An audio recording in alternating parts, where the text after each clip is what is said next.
Something is happening inside Buckingham Palace that nobody saw coming.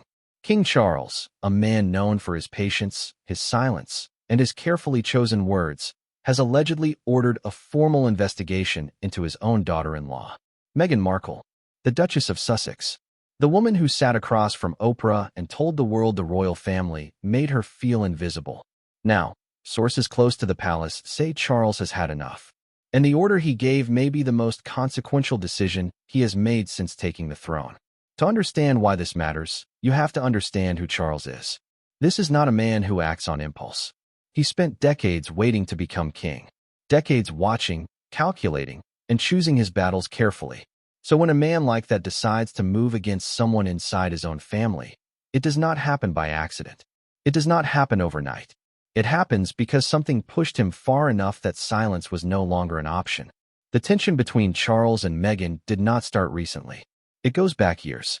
Back to the early days when Meghan and Harry first stepped into royal life. Back to the whispers in the corridors of Kensington Palace. Back to the moment things began to quietly fall apart. But what is different now is the scale. What is different now is that Charles is king. He has the authority, the resources, and the institutional power to do something about it.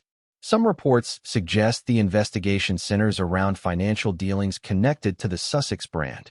Others point to concerns about how the Duke and Duchess of Sussex have used their royal connections to open doors in Hollywood and beyond. There are also whispers about specific statements made in interviews and in Harry's memoir, Spare, that the palace believes crossed a line. Not just emotionally. Legally. Observers noticed a shift in the palace's tone toward the Sussexes sometime in late 2023. The warmth, however thin it already was, seemed to disappear entirely. Public statements became more clipped. Invitations stopped coming. And behind the scenes, according to multiple royal commentators, conversations were happening at the highest levels about what to do about Harry and Meghan. But here is what makes this story so gripping. It is not just about Charles. It is about power. It is about legacy. It is about what happens when a king decides that protecting the crown is more important than protecting family peace.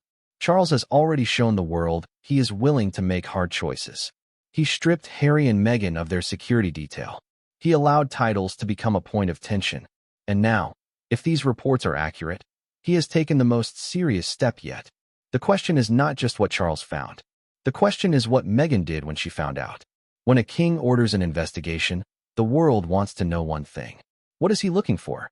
And in this case, the answer may be far more serious than most people realize. This is not about hurt feelings. This is not about a family argument that got out of hand.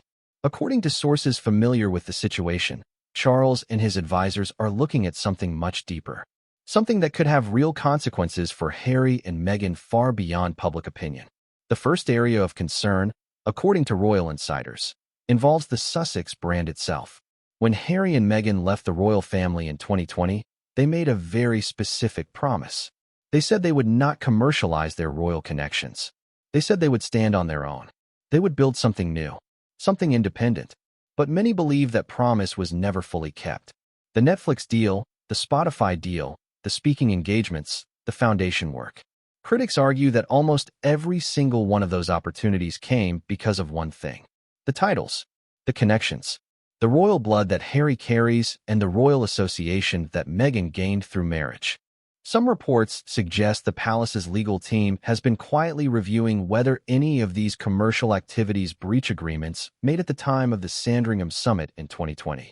That summit, held at the King's Sandringham estate, was where the terms of Harry and Meghan's exit were negotiated. Those terms included specific language about how they could and could not use their royal status. And according to commentators who have studied those agreements closely, there may be grounds to argue that lines were crossed. But the financial angle is only part of it. Observers notice that the palace also appears deeply concerned about reputational damage. Harry's memoir, Spare, contained claims about other members of the royal family that were explosive, claims about physical altercations, claims about conversations that were deeply private, claims that painted the institution in a way that many senior royals found not just hurtful, but damaging to the crown itself.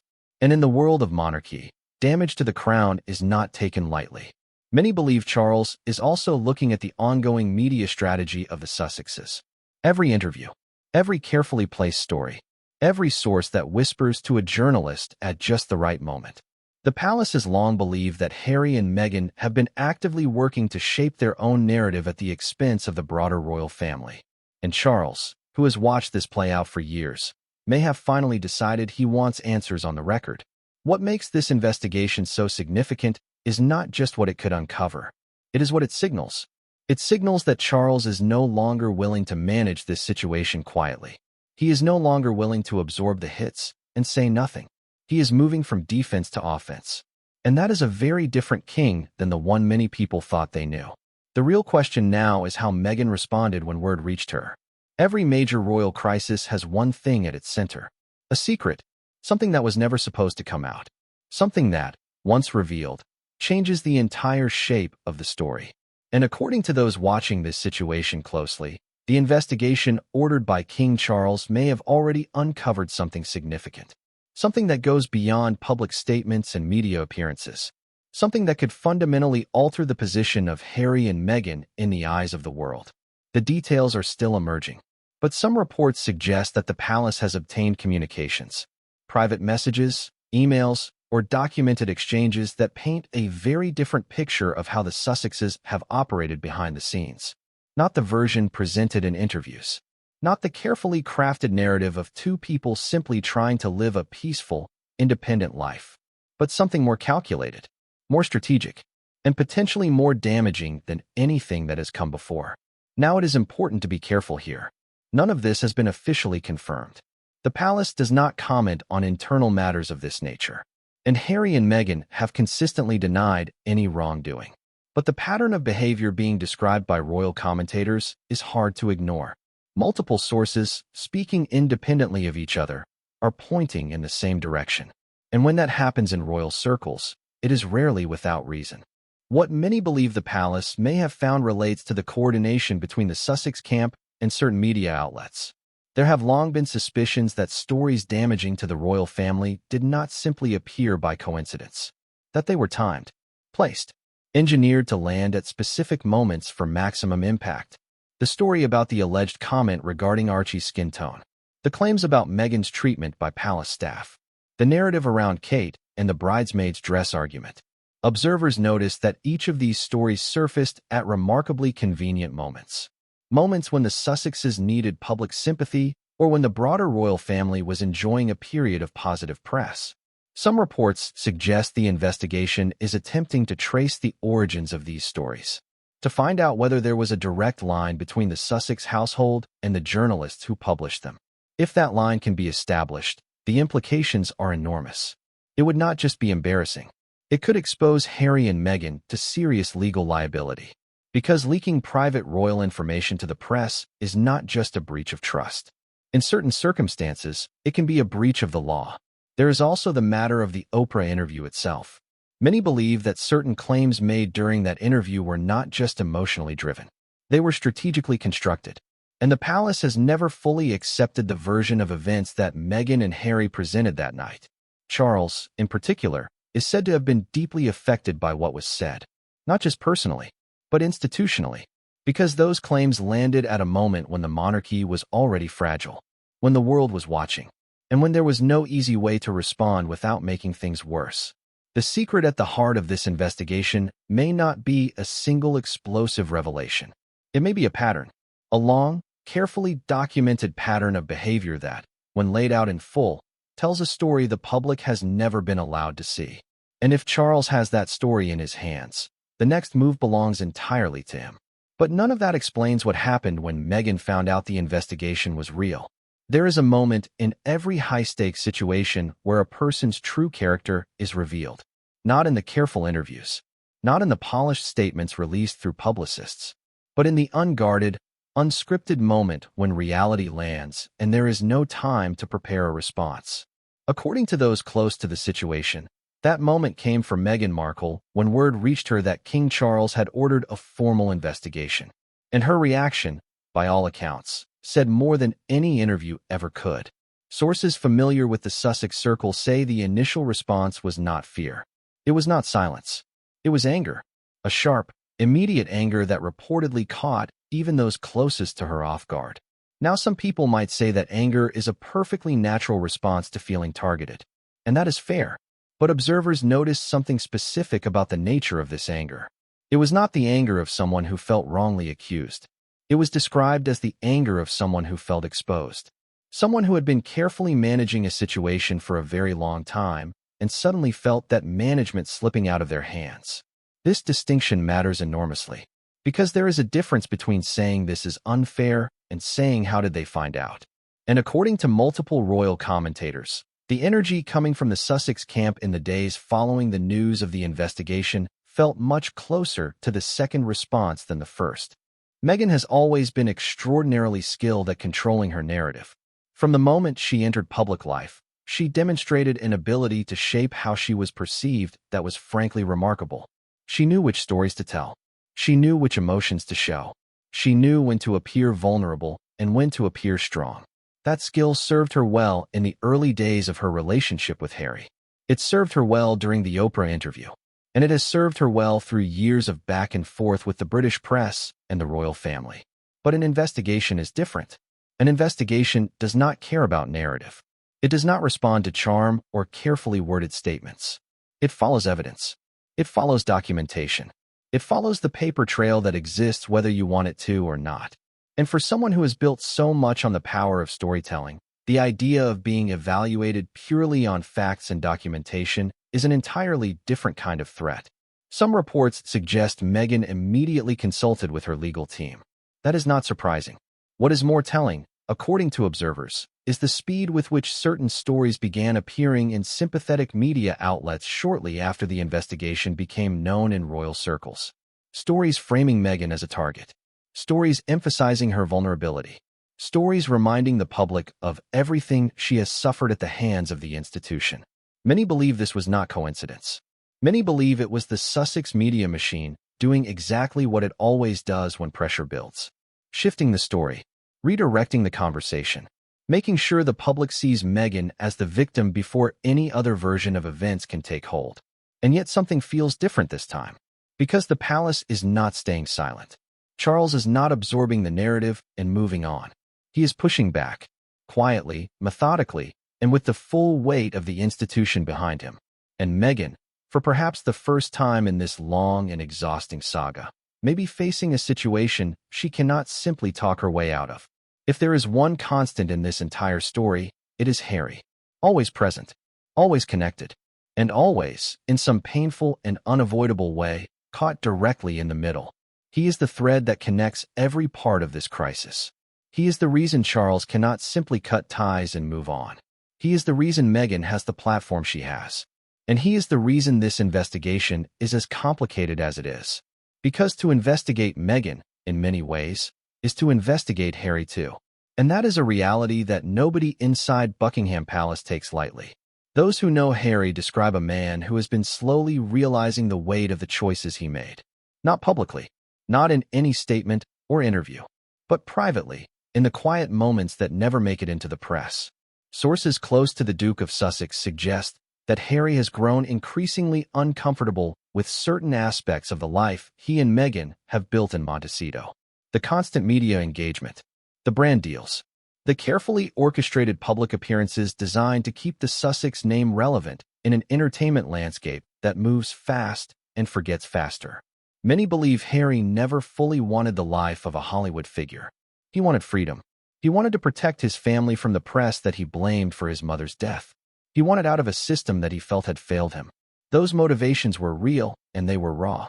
But somewhere between leaving the royal family and releasing a memoir that named names and described physical fights with his own brother, something shifted. And Harry, according to those watching closely, has not looked entirely at peace for quite some time. The investigation ordered by Charles puts Harry in an almost impossible position. If he stands fully behind Meghan and the couple's actions are found to have breached agreements or caused demonstrable harm, he risks permanent and irreparable separation from his father and the institution he was born into. If he distances himself from Meghan, even slightly, it would be seen as a betrayal of the woman he gave up everything for. And if he says nothing, the silence itself will be interpreted in a dozen different ways by a media that has never stopped watching his every move. Observers noticed that Harry has been notably quiet since reports of the investigation began circulating. No statements, no carefully placed stories in friendly publications, no public appearances designed to project confidence and normalcy, just silence. And in the world of royal watching, silence from Harry is never truly silent. It is always loaded with meaning. Some reports suggest that Harry has been in contact with certain members of the royal family in recent months. Not Charles directly, but others. Quiet conversations, tentative reconnections, as if Harry is slowly, carefully, beginning to test whether there is any path back to a family he has spent years publicly criticizing. Whether those conversations are genuine attempts at reconciliation or simply Harry trying to understand how serious the situation has become, nobody outside that circle knows for certain. But what is clear is this: Harry is not a free agent in this story. He never has been. He carries the weight of his blood, his name, and his choices everywhere he goes. And right now, all of that weight is pressing down on him harder than it has in years. Because the man who ordered this investigation is not just a king. He is his father. And no matter how much distance Harry has tried to put between himself and that relationship, some bonds do not simply disappear because you move to California. The real tragedy of Harry's position is that he may have already lost no matter what happens next. If the investigation finds nothing, the damage to his family relationships has already been done. If it finds something, the consequences could reach further than anyone is currently saying out loud. And what happens next could change everything. Not just for Harry and Meghan, but for the entire royal family.